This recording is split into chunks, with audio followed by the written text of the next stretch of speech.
montagne où jadis s'installa le peuple noir, précurseur de l'Afrique, de l'histoire et de la science. Je regarde et je vois cette tristesse qui ne cesse de me suivre dans la mémoire de l'humanité. Un nouveau départ pour ne plus choir. Un nouveau départ pour que dans l'avenir garder l'espoir. Ce qui ouvre l'album de John Doe, donc l'album Négus, la voix d'Olivier Aulon, il est l'invité de grand rendez-vous. Aux alentours de 19h45 tout à l'heure, le triple splash, la musique d'Éric Pédurand. Donc là, non seulement tu as fait le texte, mais en plus tu as enregistré. Ouais. Et il t'a fallu dire par-dessus cette nappe-là de John Doe. Ouais. Donc une commande, là on est en plein dedans, quoi. C'est c'est de l'Afrique à la Guadeloupe, la Martinique. Ouais. Il y a l'identité qui ressort. Et puis tout ce passé qui est traîné un peu comme un fardeau.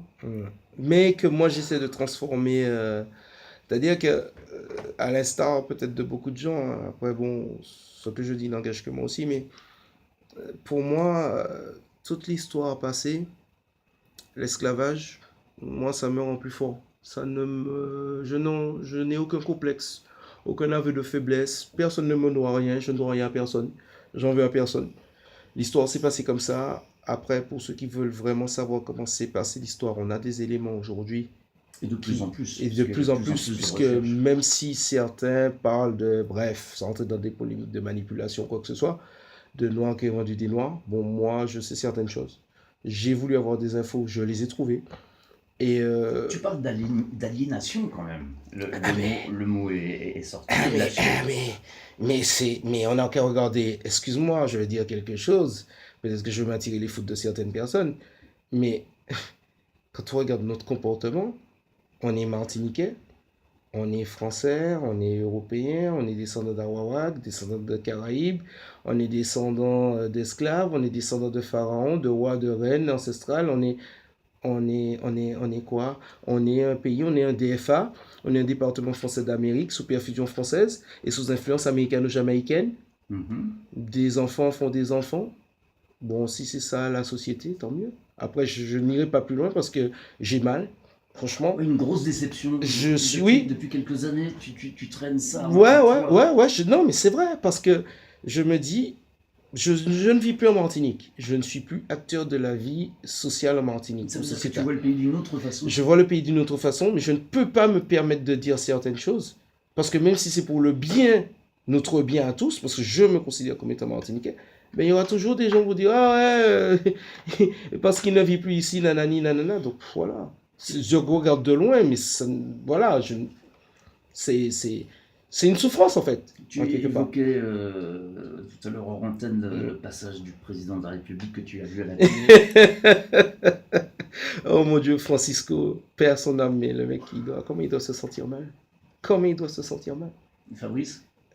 Non, mais moi j'ai rien à dire, il a une belle voix. Mais à un moment, non, je suis désolé. C'est ça aussi l'aliénation pour toi? Mais bien sûr, tu es quoi? Tu es qui? Pour faire plaisir à quelqu'un? Qui il est, peu importe. Après voilà, je ne veux pas dire d'autres choses parce que bon, on me taxe déjà assez comme ça d'être incontrôlable et de dire trop les choses comme ça ouvertement et bref, des fois c'est pris pour de la suffisance ou de la fumisterie ou quoi que ce soit, mais bon bref voilà, et moi, qu'est-ce que tu retiendras de positif? Beaucoup de choses.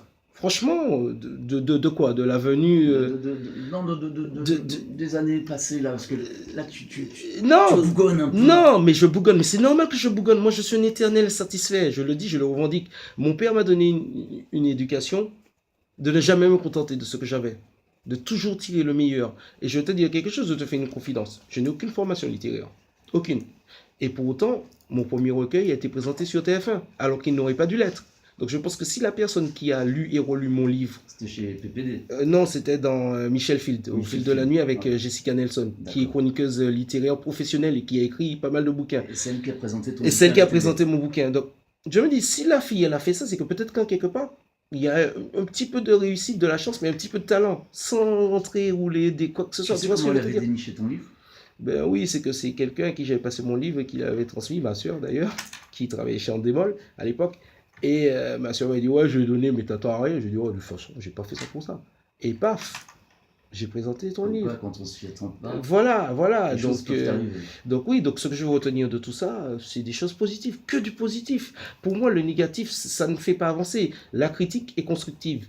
Mais critiquer pour critiquer, il y aura toujours des gens pour nous critiquer. Il y aura toujours des gens pour nous dire, ouais, blablabla. Mais tu fais quoi, gros?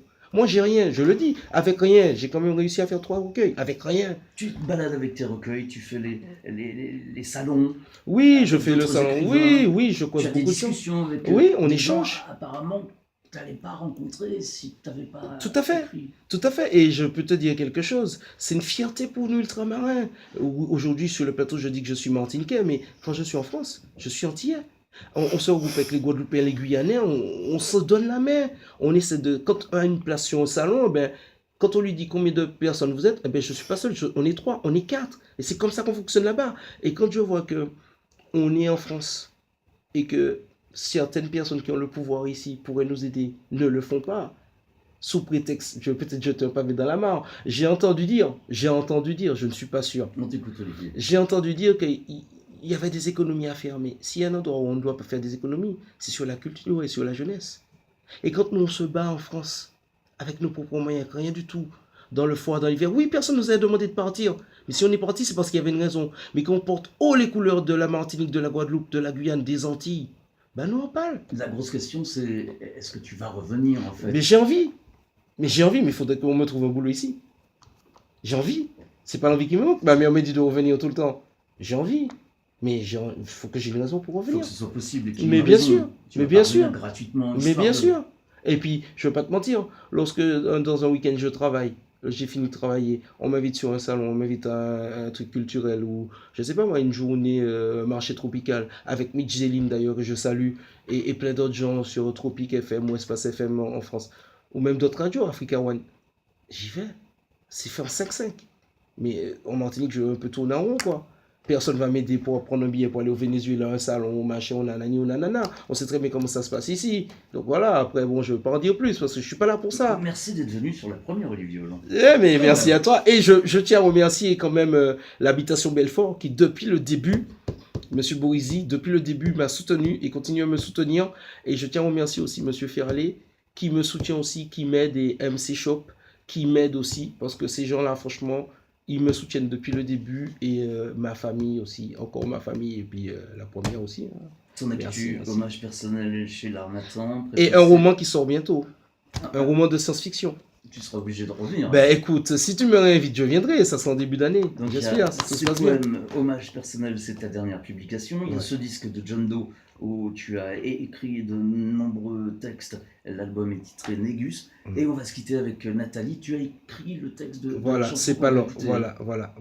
Voilà, c'est un texte qu'on a écrit à deux, mais voilà, c'est-à-dire qu'elle a plus fait les arrangements, mais c'est vraiment de moi, quoi. Et c'était un plaisir d'avoir collaboré avec elle. Et Nathalie, si tu m'écoutes, ben, big up, je pense très fort à toi. J'espère qu'on va se voir. Ouais. Je suis là pour quelques temps, donc je connais ton numéro de téléphone, ton adresse. Ok, ouais. Mais tu dragues. Non, c'est une pote. Non, t'es fou. On va me tuer à 8000 km. T'es fou. Ah non, surtout pas.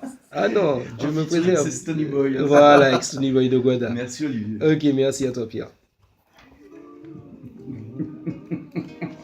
Trop fort.